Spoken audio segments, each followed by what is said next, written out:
We are doing chapter 12, section 2 today, Introduction to Functions.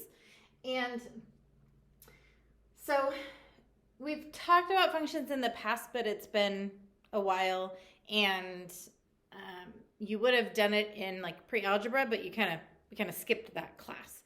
So we're going to talk about what makes a function, and we can actually look at it really simply in this lesson. So the main rule is that in a function, each input, x, each thing you're putting into the function, each x value has exactly one output or one y value. So it means that if I put a number in for x, there's only one possible answer I can get for y. And so those are most of the problems that you see are actually functions. Most of the equations you see are functions. So we're going to look at some examples of things that are functions and some things that are not. But the main thing to remember is if I put in a number, is there only one possible answer? So in real life, it might be like if you're at the store and you're buying 5 Snickers bars and there's no sale on, they're all the same size, they're all the same cost, correct? So if the cashier scans the Snickers bar and a price pops up, scanning the next one, it should have the same price pop up, not a different one.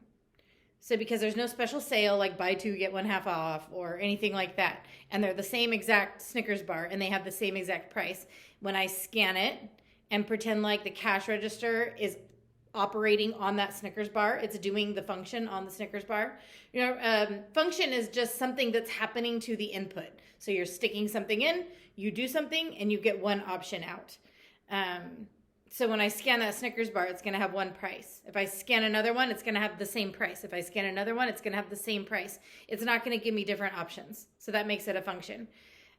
When you're at one of those vending machines where you get soda or candy or whatever, and you put in money. Okay, that's like your X, that's like your input because you're putting it in. You type in what you want. Okay, I guess that would make more sense that that's like your input. You're typing in the number you want, A1, and you're going to get that thing out of the A1 slot. The next time, if you go to get something out of A1 again, it should be the same exact thing. It shouldn't be something different. Okay, that makes it like a function.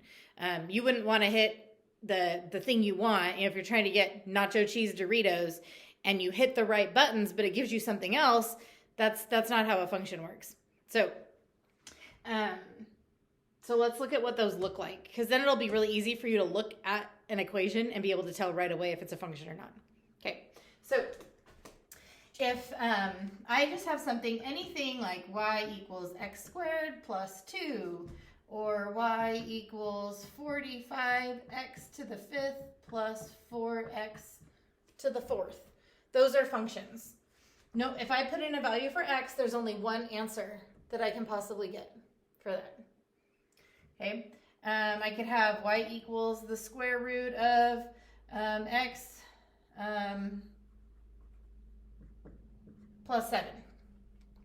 So no matter what, if I put in a value for x, there's only going to be one answer I get, because I'll get a number in here and then take the square root. This one's going to have limitations, and we'll talk about that when we talk about domain and range later. So it has limitations because we can't have a negative square root, but that's not what we're talking about right now. Right now we're saying if I put in a number, there's only one option for the answer. So like if I put in a 9 plus 7 is 16, the square root of 16 is 4. I can't get any other option. There's no other possible answer. Okay. Let's see. Also, if you have, if I have y equals, just something simple like 2x plus 1. So any of those will work. Y equals 7. That's also a function. Okay, this one, it doesn't matter what x is, but it's still a function. Okay, it's not a function if y, if y is squared, then it's not a function. Or if I have 0 equals 2y cubed plus x squared. Because my y is cubed, there are different possibilities for my answers. And because my y is squared, there's different possibilities for my answers. So that's really what you're looking for. Is there a y by itself in the equation? And then if there is, then you're going to be okay. So that's the really simple way of looking at it. Because remember, when you take the square root, like if I took the square root of y, sorry, I have an alarm. If I took the square root of y, I could have a positive answer or a negative answer. Like the square root of 9 is 3 or negative 3. So if there are two possibilities for my y, that doesn't work. Okay? I can't have that. I can have x squared, that's okay, but I can't have, because with x squared, if I put in, no matter what I put in, I'm going to get one possible answer from that. So that's the key. So with this one, I wouldn't. Or if it's like this, y equals plus or minus the square root of x plus 1. That's not a function because there are two possible answers. Okay? Because I can have a positive answer or a negative answer. So anytime you have that, then you know that it's not a function. And I think that covers the examples that I needed to show you for that. Yes. So part of your assignment is just doing that. And all you have to do is look and see. That's it. If there's a y squared, it's not a function. Okay? Or a y cubed or y to the fourth or whatever. It's not a function. So these are functions. Okay. Now, and again, this is simple, remember, sorry. So this isn't everything. We're doing an intro to functions. So this is one way to look at something and tell if it's a function or not. Okay, then we're also going to talk about function notation because we learn how to write functions in function notation, which is, it's not hard. It almost makes more sense to me in a lot of ways because we're talking about, it's kind of like you have this like machine, your function, and you're putting something into it and getting an answer. So this is what the function notation looks like. So instead of having y equals x squared plus 1, I have f and then my x in parentheses equals x squared plus 1. This is not times, okay? So this is f, you read it like this, f, a function of x. And we don't say that every time, but that's what it means. It is not multiplication. You guys know I hate dry erase markers. Do not like dry erase markers at all. Okay, so this is not, we'll do that. Not multiplication. Not multiplication. It's not f times x. Okay, so this is saying that the f is the name of the function. Okay, and so f of x, f a function of x, but we say it a short way, f of x equals x squared plus 1. That's the same as saying y equals x squared plus 1. So the f of x is replacing what we normally would call y. That's it. Okay, what it does do, oh look what I erased these with my back. What it does do is it allows us to say, okay, find f of 4.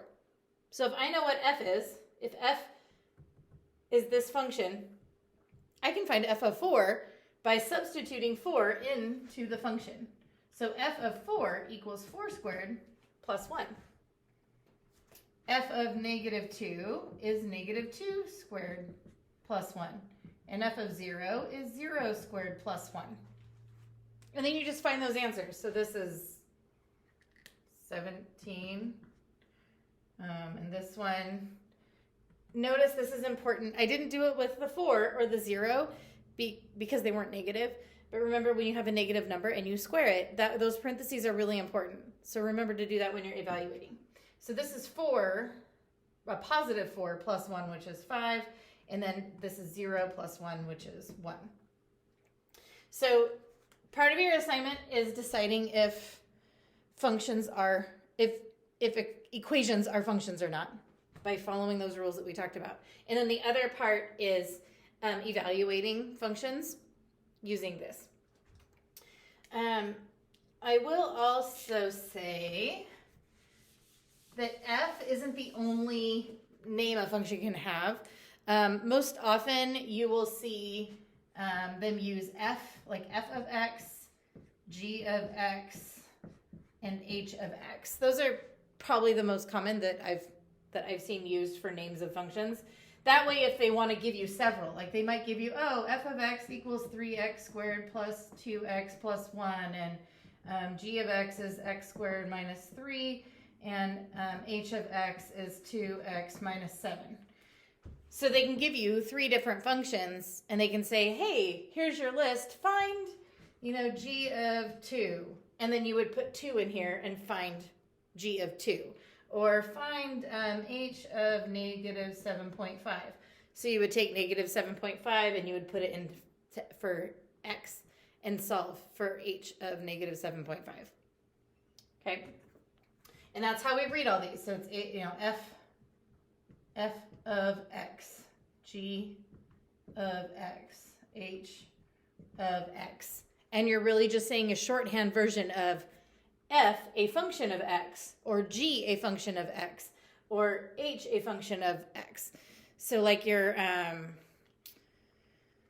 candy machine, candy vending machine, it would be like candy vending machine of number letter combo. And then when you get a number letter combo and you put it in to the candy machine, you get your item out. It's like that. It's just like the name of it, the name of the machine, the name of the function. Okay, so you have your blues to do for this section. I think it's pretty straightforward, but again, let me know if you have any questions. Okay, I'll see you guys later. Bye.